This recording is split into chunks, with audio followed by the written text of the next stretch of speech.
Hello everyone, welcome to Dakshin academy. So ఈరోజు మనం how to prepare short notes for civil engineering competitive exams చూద్దాం. ఎందుకు ఈ topic చెప్తున్నాను అంటే, మనకు నార్మల్గా ఈ జనరల్ స్టడీ సబ్జెక్ట్స్కి లేదంటే ఏదన్నా థియరీ మనం ప్రిపేర్ చేసుకోవాలి నోట్స్ అని అంటే, మనం ఈజీగా కీ పాయింట్స్ మాత్రం నోట్ చేసుకుంటూ సో ఇలా ప్రొసీడ్ అవ్వచ్చు. బట్ సివిల్ ఇంజనీరింగ్ పాయింట్కి వచ్చేటప్పటికి ఏంటంటే, మన అన్ని అనాలిసిస్ సబ్జెక్ట్స్ ఉంటాయి, ప్రాబ్లమాటిక్ ఉంటాయి. సో వాటిలో నోట్స్ ఎలా ప్రిపేర్ చేసుకోవాలి, దట్టు కాంపిటేటివ్ ఎగ్జామ్స్కి ఎలా ప్రిపేర్ చేసుకోవాలి అనేది చాలా ఇంపార్టెంట్. ఎందుకంటే మనకు లాస్ట్ ఎగ్జామ్ ముందు రోజు ఒక 2 days ఆర్ 1 week ముందు వరకు మనం ఆ నోట్సెస్ని ఎంతైతే రివైజ్ చేసుకోగలుగుతామో, మనం ప్రిపేర్ చేసుకున్న నోట్స్ని మన ర్యాంక్ అంత బెటర్గా ఉంటుంది. సో మనం ఎలా చేసుకోవాలి అనేది నేను కొద్దిగా నా ఎక్స్పీరియన్స్ వర్కౌట్ అయినవి ఇది చెప్తాను. సో ఫస్ట్ మైండ్ మ్యాప్స్ ద్వారా నోట్స్ ప్రిపేర్ చేసుకోండి. మైండ్ మ్యాప్స్ అంటే ఏంటి అంటే, సో మనం సెంటెన్స్లాగా రాసామనుకోండి ఏదైనా సరే, మనకు చదవడానికి కనీసం ఇలా సెంటెన్స్లు రాస్తే ఒక పేజ్ చదవడానికి ఒక 5 minutes అయినా పడుతుంది, మనం రాసుకున్న నోట్స్ అయినా సరే. అదే మనం మైండ్ మ్యాప్ ప్రిపేర్ చేసుకున్నాం అనుకోండి, అంటే ఎలాగా, ఇప్పుడు ఫర్ ఎగ్జాంపుల్ మనం ఏదైనా కాలమ్స్ ఏదో ఒకటి కాలమ్స్ తీసుకున్నాం, లేదంటే ఇప్పుడు మనకు ఇంతవరకు మనం జరిగిన టాపిక్లోనే తీసుకుందాం.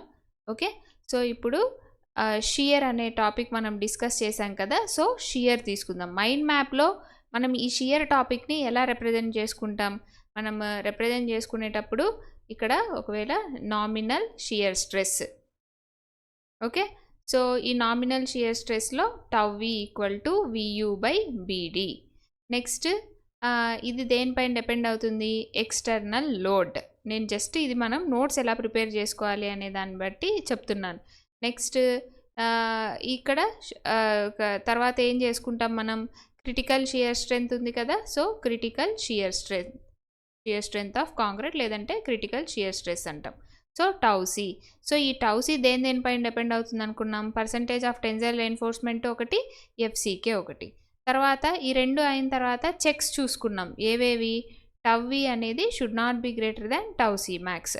ఈ τc మ్యాక్స్ కూడా దేనిపైన డిపెండ్ అవుతుంది అనుకున్నాం, ఓన్లీ గ్రేడ్ ఆఫ్ కాంక్రీట్ పైన డిపెండ్ అవుతుంది. తర్వాత τc మ్యాక్స్ అనేది ఇంకా దీని గురించి ఏమేమి డిస్కస్ చేసుకున్నాం, డయాగనల్ కంప్రెషన్ ఫెయిల్యూర్ ఉంటుంది కదా, సో ఇది రాకుండా చూసుకుంటుంది అనేది ఒకటి చూసుకున్నాం.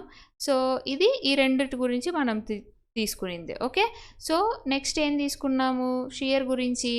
నెక్స్ట్ చెక్ తర్వాత ఈ τv అనేది should not be greater than τc అనుకున్నాం. ఒకవేళ τv అనేది లెస్ దాన్ 0.τc అనుకుంటే, ఓకే, సో τv అనేది లెస్ దాన్ 0.τc అనుకుంటే మనం ఏం తీసుకున్నాం, no need of minimum shear reinforcement అనుకున్నాం కదా. సో ఇదొకటి.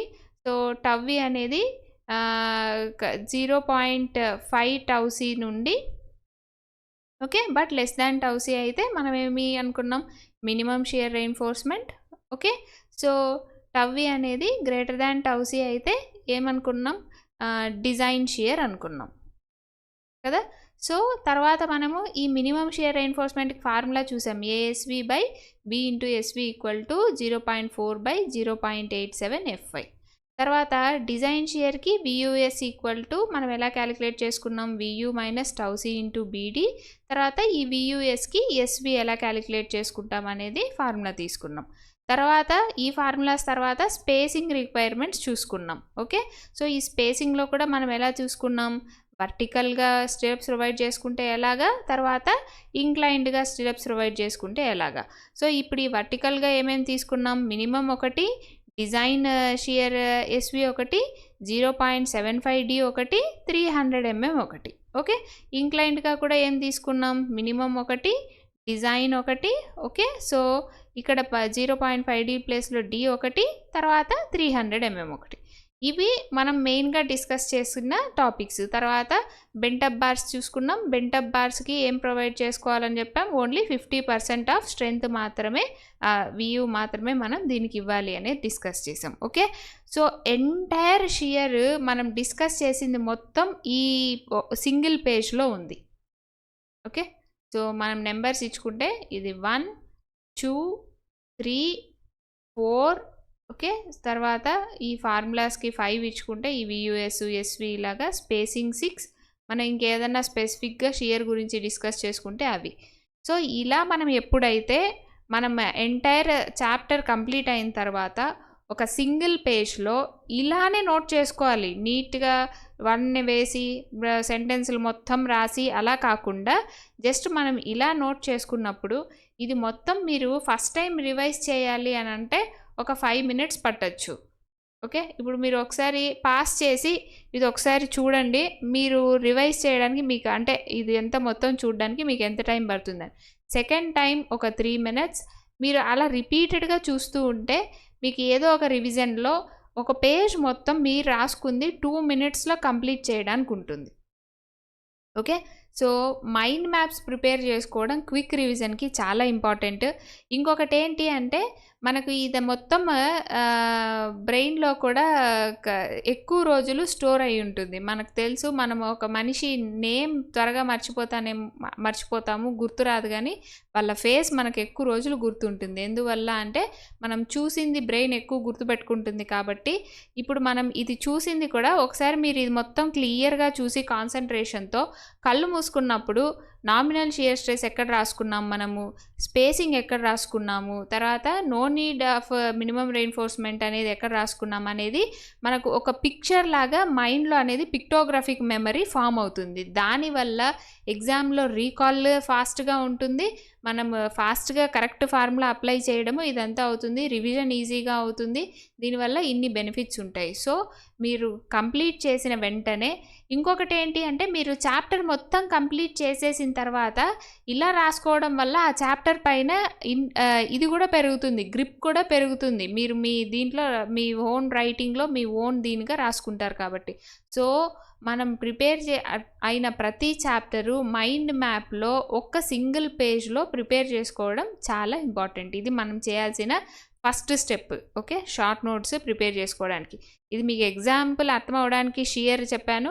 మీరు ప్రతిదీ ఏ చాప్టర్ ఆ చాప్టర్ కంప్లీట్ అయిన వెంటనే ఇలాగా మైండ్ మ్యాప్ అనేది ఒకటి వేసుకొని దాన్ని రిపీటెడ్గా చూస్తూ ఉండండి. మనం రోజు నైట్ నిద్రపోయే ఒక 10 minutes ముందు అలాగా మీరు ఈ మైండ్ మ్యాప్స్ ఒకసారి మీరు రాసుకున్నది చెక్ చేసుకుంటూ ఉంటే మనం మర్చిపోవడానికి అసలు ఇది ఉండదన్నమాట. ఓకే. మనం మర్చిపోవాలనుకున్నా మర్చిపోలేం. నార్మల్గా మనకున్న ప్రాబ్లం ఏంటి అంటే ఎంత చదివినా మర్చిపోవడమే మన ప్రాబ్లం ఉంటుంది. సో మనము ఒక్కసారి ఈ మైండ్ మ్యాప్లో మనం రాసుకున్నాము అంటే మర్చిపోము. నెక్స్ట్ ఏంటి అంటే మనకు ఫార్ములే ఎక్కువ ఉంటాయి.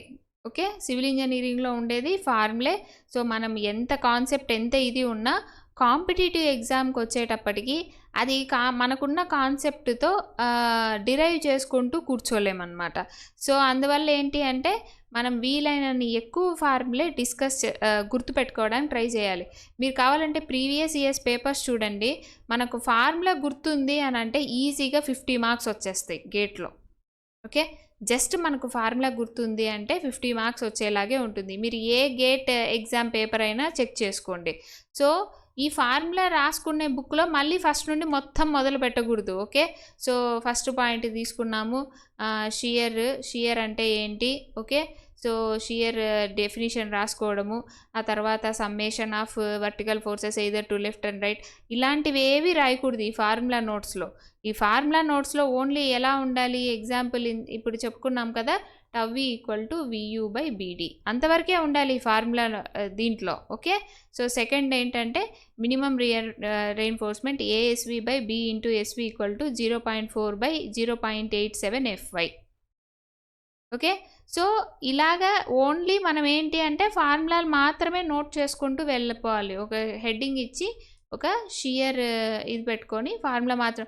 మైండ్ మ్యాప్స్ వేరు, షియర్ వేరు. మైండ్ మ్యాప్స్లో ఏంటి అంటే మనం కాన్సెప్ట్ కూడా నోట్ చేసుకుంటూ వెళ్తాం.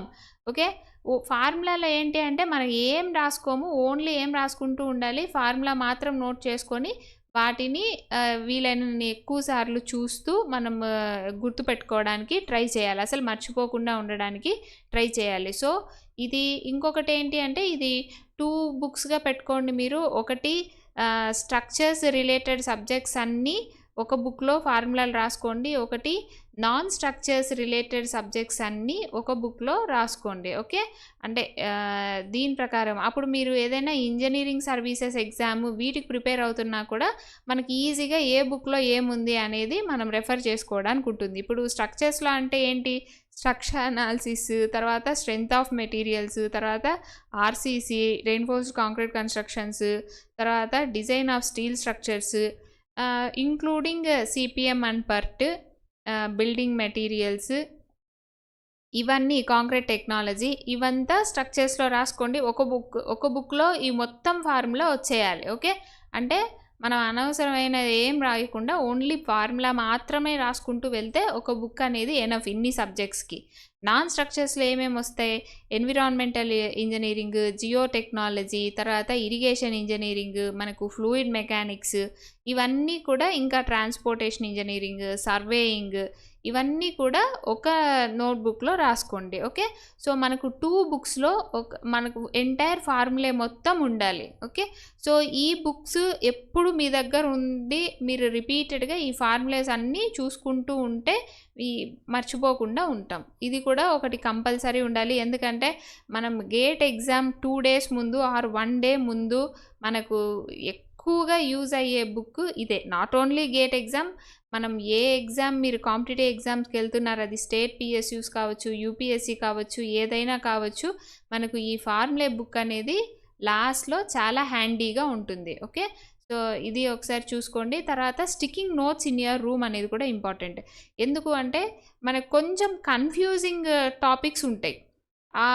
ఆ కన్ఫ్యూజింగ్ టాపిక్స్ కానీ, మనకేమన్నా కొంచెం క్రిటికల్గా ఉన్న ఏరియాస్ కానీ రూమ్లో స్టిక్ చేసుకోవడం చాలా ఇంపార్టెంట్. అంటే ఫర్ ఎగ్జాంపుల్ చూడండి, చిన్న ఇదైనా కూడా, ఇప్పుడు సింప్లీ సపోర్టెడ్ బీమ్ ఉంది, సో సబ్జెక్టెడ్ టు యూడిఎల్ ఉంది, మీకు మ్యాక్సిమం డెఫ్లెక్షన్ అనేది ఎంత ఉంటుంది, 5WL⁴/384 EI అనేది ఉంది అనుకోండి. సో ఇది మనకి ఇది చాలా చోట్ల యూజ్ అవుతుంది, కానీ మనకు మర్చిపోయే ఛాన్సెస్ కూడా ఎక్కువ ఉంటాయి ఇలాంటి ఫార్ములా. సో స్లోప్ ఎంత ఉంటుంది, ఒకవేళ అదే simply supported beam subjected to point load in the middle అయితే డెల్టా మ్యాక్స్ ఎంత ఉంటుంది. ఓకే, సో ఇలా నెంబర్ ఆఫ్ స్ట్రక్చర్ అనాలిసిస్ కానీ, స్ట్రెంగ్త్ ఆఫ్ మెటీరియల్స్ కానీ, ఇలాంటివి గుర్తుపెట్టుకోవాల్సినవి చాలా ఉంటాయి కదా. సో ఇవన్నీ కూడా మనం రూమ్లో స్టిక్ చేసుకుంటే చాలా బెటర్గా ఉంటుంది. ఇప్పుడు నాకు ఇప్పటికి గుర్తు, బీటెక్లో ఉన్నప్పుడు మా రూమ్లో ఒక ఎల్లోది పెద్ద చార్ట్ ఒకటి ఉండేది. సో ఆ ఎల్లో చార్ట్ ఉంటుంది, నార్మల్ డ్రాయింగ్ చార్ట్ ఉంటుంది కదా, ఆ చార్ట్లో మొత్తం ఫస్ట్ నుండి మనకు డెఫ్లెక్షన్స్ అన్నీ, ఒక డెఫ్లెక్షన్స్ డిఫరెంట్ టైప్స్ ఆఫ్ బీమ్స్కి, డిఫరెంట్ లోడింగ్ కండిషన్స్కి, తర్వాత స్లోప్స్, ఇవన్నీ కూడా అన్ని fixed beams, both statically determinate, indeterminate beams అన్నింటికి కూడా ఇలాగా రాసి పేస్ట్ చేసుకొని ఉండేవాళ్ళం అనమాట. సో ఇప్పటికీ కూడా అవి నాకు ఏ టైప్ ఆఫ్ లోడింగ్, ఏ టైప్ ఆఫ్ బీమ్, అప్పుడు ఆ చార్ట్లో ఎక్కడుంది, ఆ వాల్యూ ఏంటి అనేది స్టిల్ నాకు గుర్తుంది రిపీటెడ్గా చూడడం వల్ల. ఓకే, సో మీకు ఏదైనా ఇలాంటి డెఫ్లెక్షన్స్, స్లోప్స్, ఇదే నేను ఎగ్జాంపుల్ చెప్తున్నాను, నేను అప్పుడు మేము అప్పుడు చేసుకున్నది కాబట్టి. సో అందరు కూర్చొని, లేదంటే మీరు సింగిల్గా రూమ్లో ఉన్న మీరు డ్రాయింగ్ షీట్స్ తీసుకొని మీకు ఏదైతే టాపిక్స్ రిపీటెడ్గా మనం యూస్ చేసే టాపిక్స్ ఏవేవైతే ఉంటాయో అవన్నీ మనం ఒక చార్ట్స్లో, పేపర్స్లో అలాగ తీసుకొని రూమ్లో స్టిక్ చేసుకొని, బట్ ఏంటంటే ఈరోజు అంటించేసాం, లాస్ట్లో ఇంకా మొత్తం లాస్ట్ అంతా అయిన తర్వాత పీక్ పడేసామని కాకుండా డైలీ మనం పడుకునే ముందు దాన్ని ఒకసారి చూసి పడుకుంటే బెటర్. ఓకే, సో మనకు గుర్తుండడానికి ఎక్కువ ఛాన్సెస్ ఉంటాయి. తర్వాత ఏంటి అంటే మిస్టేక్స్ నోట్బుక్, ఇది కూడా మనం చాలా ఇగ్నోర్ చేసే నోట్బుక్ ఇది. మనం ఇప్పుడు నేర్చుకుంది మనం ఎలాగూ మనం ఏదైతే నేర్చుకుంటామో అది మనం ఎగ్జామ్లో రిప్రజెంట్ చేసేయగలం. మనకేంటంటే కొన్ని టాపిక్స్ మనం ఈ మాక్ టెస్ట్లు రాసేటప్పుడు కానీ, లేదంటే ఏదైనా ప్రాక్టీస్ చేసేటప్పుడు బిట్స్, అప్పుడు వరకు మనం చెయ్యని టాపిక్ ఏదైనా కొత్తది ఒకటి మనకు తెలిసిందనుకోండి ప్రాక్టీస్ చేసేటప్పుడు, లేదంటే మాక్ టెస్ట్లో, లేదు మనకు వచ్చిన టాపిక్ అయినా సరే మనం మిస్టేక్ చేసాము, రిపీటెడ్గా ఆ ఏరియాలో మిస్టేక్ చేస్తున్నాము. ఓకే, సో తీటా ఉంది, దాన్ని మనము సైన్ కాసు ఇలా ఉన్నప్పుడు మాత్రమే మనం తీటా అని వేసుకోవాలి. ఇండివిజువల్గా వేసుకోవాలి అంటే రేడియన్స్లో వేసుకోవాలి. ఇలాంటివి మనం రిపీటెడ్గా చేస్తున్నాం, లేదంటే అల్టిమేట్ లోడ్గా మనం కన్వర్ట్ చేసేసుకోకుండా ప్రాబ్లమ్స్ చేసేస్తున్నాం, లేదా ఇలాంటి చిన్న చిన్న మిస్టేక్స్ మనం ఏదైతే చేస్తామో అవన్నీ కూడా మనం ఒక బుక్లో మెన్షన్ చేసుకోవాలి. సో ఎక్కడ మనం తప్పు చేస్తున్నామో అనేది మనం ఐడెంటిఫై చేసి మెన్షన్ చేసుకోగలిగితే మనం నెగటివ్ మార్క్స్ అనేది ఇది చేసుకోగలం. నెగటివ్ మార్క్స్ ఎవరైతే తక్కువ చేసుకుంటారో వాళ్ళు ఖచ్చితంగా మంచి ర్యాంకుతో ఇది ఇది తీసుకోగలరు అనమాట. ఈ నెగటివ్ మార్క్స్ పెరుగుతూ వచ్చాయి అంటే మనం కంపారిటివ్గా రిలేటివ్గా పక్కన వాళ్ళకంటే మన ఈక్వల్ నాలెడ్జ్ ఉన్నా కూడా మనం ఈ నెగటివ్ మార్క్స్ వల్ల వీళ్ళకంటే కిందికి వెళ్ళిపోవాల్సి ఉంటుంది. ఓకే, సో మనం ఎంత నేర్చుకుంటున్నామో అదంతా ఓకే. సో ఎక్కడ మిస్టేక్ చేస్తున్నామో ఐడెంటిఫై చేసుకొని ఆ మిస్టేక్స్ కూడా నోట్ చేసుకోవడం సపరేట్గా చాలా ఇంపార్టెంట్. ఇది ఇది మనం అస్సలు చెయ్యని ఇది. మనం ఏదైనా మాక్ టెస్ట్ రాస్తాం, మనకు మెయిన్ కావాల్సింది ఏంటంటే స్కోర్, 100కి ఎన్ని మార్క్స్ వచ్చాయి. లాస్ట్ ఇప్పుడు ఒకవేళ మనకు ఒక 71 మార్క్స్ వచ్చాయంటే లాస్ట్ ఇయర్ 71 మార్క్స్కి ఏ ర్యాంక్ వచ్చింది. ఓకే, తర్వాత ర్యాంక్ కన్ఫర్మ్ అయిన తర్వాత ఏ కాలేజీలో సీట్ వస్తుంది, లేదంటే ఏ పిఎస్యూలో జాబ్ వస్తుంది, వీటి మీద ఉంటుంది. బట్ 100కి 71 మార్క్స్ వచ్చాయి అంటే రిమైనింగ్ మార్క్స్ ఎక్కడ పోయాయి, ఏ టాపిక్స్ నుండి మిస్ చేశాము, ఆ టాపిక్స్ నోట్స్ లేదంటే ఈ టాపిక్స్లో చదివి మిస్టేక్ చేశామా, లేదంటే ఏదన్నా న్యూ కాన్సెప్ట్ రావడం వల్ల మిస్టేక్ చేశామా అనేది చెక్ చేసుకొని అది మనం ఈ నోట్బుక్లో రాసుకోవడం చాలా ఇంపార్టెంట్. దానివల్ల ఏమవుతుంది అంటే మనం ఆటోమేటిక్గా మిస్టేక్స్ చేయడం తగ్గిస్తూ వస్తాం, mock test by mock test, లేకపోతే మీరు ప్రాక్టీస్ చేసే బిట్స్ బై ఇది తీసుకున్నప్పుడు. ఓకే, సో తర్వాత ఇంకో మెయిన్ ఇంపార్టెంట్ థింగ్, అన్నిటికంటే క్రూషియల్ థింగ్ ఏంటి అంటే షార్ట్ నోట్స్కి మెయిన్ నోట్స్కి ఇది తెలియాలన్నమాట. ఇప్పుడు నేను క్లాస్ చెప్తూ ఉన్నాను అనుకోండి, ఫర్ ఎగ్జాంపుల్ మీరు నీట్గా క్లాస్ ఫాలో అవుతున్నారు, ఈచ్ అండ్ ఎవ్రీథింగ్ నేను చెప్పేది నోట్ చేసుకుంటూ ఉన్నారు, ఇది మీ మెయిన్ నోట్స్ అవుతుంది. లేదు మీరు ఏదైనా స్టాండర్డ్ టెక్స్ట్ బుక్ తీసుకున్నారు, ఆ టెక్స్ట్ బుక్లో నుండి మీరు నోట్స్ ప్రిపేర్ చేసుకుంటూ వెళ్తున్నారు, అది మీ మెయిన్ నోట్స్. ఓకే, ఇది మన షార్ట్ నోట్స్ అవ్వదు. షార్ట్ నోట్స్ ఎప్పుడు ఇప్పుడు జియో టెక్నాలజీ అయ్యే లోపల మనకు ఒక 3 నోట్బుక్స్ అయిపోయాయి అనుకోండి, మనం ప్రాక్టీస్ చేసే బిట్స్ తర్వాత మనం రాసుకునేదంతా ఒక 3 నోట్బుక్స్ అయిపోయాయి అనుకోండి, ఈ 3 నోట్బుక్స్ అనేది మన మెయిన్ నోట్స్ అవుతుంది. సో షార్ట్ నోట్స్ అంటే ఏంటి, షార్ట్ నోట్స్ అంటే లాస్ట్లో ఒక 20 పేజెస్లో అలాగా మనకు వచ్చేది షార్ట్ నోట్స్. ఈ షార్ట్ నోట్సే మనం మైండ్ మ్యాప్స్లో రాసుకుంటామని ఫస్ట్లో చెప్పాను కదా.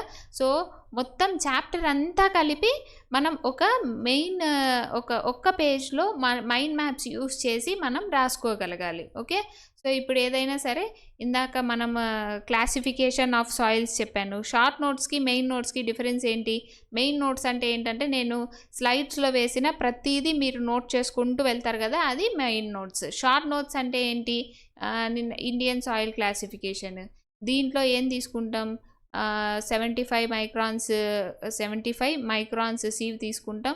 దీంట్లో గ్రేటర్ దాన్ 50% అయితే ఓకే, గ్రేటర్ దాన్ 50% కంటే రీటైన్ అయితే గ్రావెల్ అని, ఓకే, లెస్ దాన్ 50% కంటే రీటైన్ అయితే శాండ్ అని. ఇందులో మళ్ళీ ఏవేవి ఉన్నాయి, well graded, poorly graded, okay, తర్వాత సిల్టీ, క్లేయి, మళ్ళీ ఇందులో 4 ఉన్నాయి. ఇది ఎలాగా ఇది చేసుకుంటాం, CU greater than 4, CC okay 1 to 3. అంటే మనం ఏంటి అంటే మొత్తం అంతా కూడా ఎలాగ వచ్చేయాలి, ఇదంతా ఒక పేజ్లో వచ్చేసేటట్టు మీరు ఫ్లో చార్ట్స్ కానీ, సర్క్యులర్ డయాగ్రామ్స్ కానీ, ట్రీ డయాగ్రామ్స్ కానీ మీ ఇలాగా మీ క్రియేటివిటీ అంతా యూస్ చేసి రాసుకోండి. తర్వాత డిఫరెంట్ కలర్ పెన్స్ యూస్ చేయండి. సో మనకి ఎక్కువ రోజులు గుర్తుండడానికి ఛాన్స్ ఉంటుంది. సో మొత్తం అంతా మెయిన్ నోట్స్లో ఉండేదంతా తీసుకొని వచ్చి నేను షార్ట్ నోట్స్ ప్రిపేర్ చేసుకుంటున్నానని దాంట్లో ఉన్న పాయింట్స్ అన్నీ మళ్ళీ ఇక్కడ రాస్తే ఏ మాత్రం యూజ్ ఉండదు. పైగా మనకు ఒక విధమైన చదువుతున్నామన్న సాటిస్ఫాక్షన్ ఉంటుంది, అంతకు మించి దానివల్ల మనకు యూజ్ అంటూ ఏముండదు. Okay, so main notes and short notes 2 ఉండాలి మన దగ్గర. ఓకే. తర్వాత ఇంకొకటి ఏంటి అంటే రఫ్ నోట్స్ అనేది చాలా ఇంపార్టెంట్. మీరు బిట్స్ ప్రాక్టీస్ చేసేటప్పుడు పేపర్స్‌లో ప్రాక్టీస్ చేసి పడేయకండి. ఖచ్చితంగా ఒక నోట్‌బుక్ అనేది పెట్టండి. ఆ నోట్‌బుక్‌లోనే ప్రాక్టీస్ చేయండి. ఎందుకంటే మనము నోట్‌బుక్‌లో ప్రాక్టీస్ చేస్తూ ఉన్నప్పుడు మనం కూడా మన ప్రిపరేషన్ పైన ఒక ట్రాక్ అనేది పెట్టుకోవడానికి ఉంటుంది. ఎప్పుడైనా ఆ రఫ్ నోట్స్ మనం తిప్పినప్పుడు ఓకే, నేను ఇది ప్రాక్టీస్ చేశాను, ఇది విగరస్‌గా చేశాను, ఈ ఏరియాస్‌లో నేను తక్కువ ప్రాక్టీస్ చేశాను అనేది మనకు ఈ రఫ్ నోట్స్ అనేది చెప్తుంది. సో రఫ్ నోట్స్ కూడా వెరీ ఇంపార్టెంట్. ఇంకొకటి ఏంటి అంటే రఫ్ నోట్స్ మన దగ్గర ఉంది అంటే మనం ప్రాబ్లమ్స్‌ని చదవడం మానేసి చేయడం మొదలు పెడతాం. అది చాలా ఇంపార్టెంట్ సివిల్ ఇంజనీరింగ్‌లో. సో మన దగ్గర ఎప్పుడు రఫ్ నోట్స్ ఉండాలి. ఎప్పుడు చదవకూడదు ప్రాబ్లమ్స్‌ని. పెన్ను పెట్టి ఈ రఫ్ నోట్స్‌లో పేపర్ పైన మనం ప్రాక్టీస్ చేసినప్పుడే మనకు మిస్టేక్స్ అనేవి రాకుండా మనకు speed, okay, speed and accuracy మీకు ఆల్రెడీ ఒకసారి చెప్పాను. ఈ 2 మనకు ప్రాక్టీస్‌తోనే వస్తాయి. ఆ ప్రాక్టీస్‌కి మనం రఫ్ నోట్స్‌లో ప్రాక్టీస్ చేయడం చాలా ఇంపార్టెంట్. ఓకే. సో సబ్సీక్వెంట్ రివిజన్‌కి ఎక్కువ colour pens different colour pens use చేయాలి. అంటే ఏంటి అంటే మనము ఇప్పుడు జియో టెక్నాలజీ చదువుతున్నాం కదా! సో కొద్ది రోజుల తర్వాత ఏంటంటే ఈ జియో టెక్నాలజీ చదివామా లేదా అనేది కూడా మర్చిపోతాం. అంతలా ఇది ఉంటుందన్నమాట. సో సడెన్‌గా ఒక పేజ్ ఓపెన్ చేస్తాం. ఓకే, ఈ పేజ్ నేను చదివానా? అసలు నేను చదివానా చదవలేదా అనే అంత ఇదిగా ఉంటుంది. ఇంత సర్ప్రైజ్ అయిపోతూ ఉంటాం కదా! సో అప్పుడేంటి అంటే మీరు పెన్ ఖచ్చితంగా మీ చేతిలో ఉండాలి. మీరు ఫస్ట్ చదువుతున్నప్పుడు మీరు బ్లూ పెన్ యూజ్ చేశారనుకోండి, ఓకే, అండర్‌లైన్‌కి కానీ పక్కన ఏదన్నా మనం బుక్‌లో ఫార్ములా లేకపోతే ఇదేదన్నా ప్రీవియస్ ఇయర్ క్వెషన్ ఏదన్నా ఇచ్చారా ఈ మోడల్‌లో, ఇవన్నీ మనం బుక్‌లో రాసేస్తూ ఉంటాం. మీరు సెకండ్ రివిజన్‌లో రెడ్ పెన్ యూజ్ చేయండి. ఓకే. సో థర్డ్ రివిజన్‌లో మీరు ఈ బ్లూ, రెడ్ అయిపోయింది. సమ్ గ్రీన్ పెన్ మన దగ్గర బోల్డన్ని కలర్స్ ఉంటాయి కొనుక్కొని, సో గ్రీన్ పెన్ యూజ్ చేయండి. సో అప్పుడు మీకేం తెలుస్తుంది? ఆ పేజ్ మనం ఎన్ని సార్లు చదివామో గుర్తుంటుంది. ఫస్ట్ రివిజన్‌కి, సెకండ్ రివిజన్‌కి ఎంత ఇంప్రూవ్‌మెంట్ ఉంటుందో గుర్తుంటుంది. తర్వాత థర్డ్ రివిజన్ అప్పుడు ఓకే, ఫస్ట్ రివిజన్‌లో నేను ఇది ఐడెంటిఫై చేశాను. సెకండ్ రివిజన్ రెడ్ పెన్‌తో ఇవి ఇది చేసుకున్నాను. సో ఇప్పుడు ఫైనల్ రివిజన్‌లో నేనేం చేస్తున్నాను అనేది మనకు తెలుస్తుంది. ఈ డిఫరెంట్ కలర్ పెన్స్ ఇది చేయడం వల్ల. లేదు అంటే అట్లీస్ట్ ఆ పేజ్‌లో సైన్ అన్నా చేసుకోండి. ఓకే.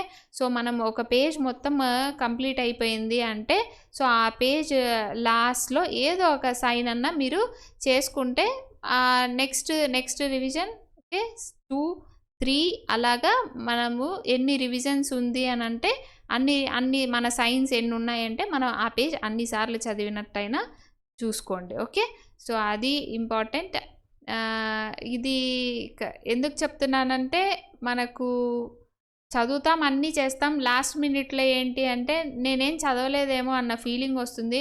అప్పుడు ఒక్కసారి మన షార్ట్ నోట్స్‌లో మనము ఎలాగా మైండ్ మ్యాప్స్ ప్రిపేర్ చేసుకున్నాం, తర్వాత మన ఫార్ములే నోట్స్ ఎన్నిసార్లు రిపీట్ చేసుకున్నాం, తర్వాత మన రూమ్‌లో మనం పేస్ట్ చేసుకున్న స్టికింగ్ నోట్స్ కానీ చార్ట్స్ ఇవన్నీ యూస్ చేసిన, సో ఇవి చూసుకున్న తర్వాత మనం రఫ్ నోట్స్ మెయిన్ ఇది మనకు చాలా సాటిస్ఫాక్షన్ ఇచ్చేది లాస్ట్లో. ట్రస్ట్ మీ, ఈ రఫ్ నోట్సే అనమాట. మీరు కరెక్ట్గా చేసుకుంటూ వెళ్తే ఇన్ని నోట్బుక్స్ నేను ఇంత ప్రాక్టీస్ చేశానా అని, ఎక్కడ మిస్టేక్స్ చేస్తున్నాము అనేది మిస్టేక్స్ ఐడెంటిఫై చేసుకుంటూ మనం మెన్షన్ చేసుకుంటూ వెళ్ళే టాపిక్స్ కానీ, ఇంకొంతమంది పీవైక్యూస్ కూడా సపరేట్గా ఒక నోట్స్ పెట్టుకొని అలాగ చేస్తూ ఉంటారు. ఇట్స్ ఓకే, మీరు ఈ రఫ్ నోట్స్లో మీరు ప్రాక్టీస్లో అన్నా కలుపుకోండి, లేదంటే సపరేట్గా అయినా తీసుకుంటూ వెళ్ళండి. సో మన మెయిన్ నోట్స్ అనేది ఎలాగూ మన దగ్గర ఉంటుంది. తర్వాత ఇవన్నీ అయిన తర్వాత మనం లాస్ట్‌లో మనం బుక్ ఓపెన్ చేసినప్పుడు మనం ఆ పేజ్ చదివేసిన వెంటనే మనం దాంట్లో సిగ్నేచర్స్ ఇచ్చుకుని ఉంటాం కాబట్టి మనకి ఎన్ని సిగ్నేచర్స్ అందులో ఉన్నాయి అంటే మనం అన్ని సార్లు దాన్ని రిపీట్ చేసినట్టు కాబట్టి ఇది కూడా మనం బోల్డన్ని సార్లు చదివిన ఇది ఇస్తుందన్నమాట. ఇవన్నీ మనం ఇది చేసుకుంటే లాస్ట్ కాన్ఫిడెన్స్ ఎక్కువ పెరుగుతూ వస్తుంది.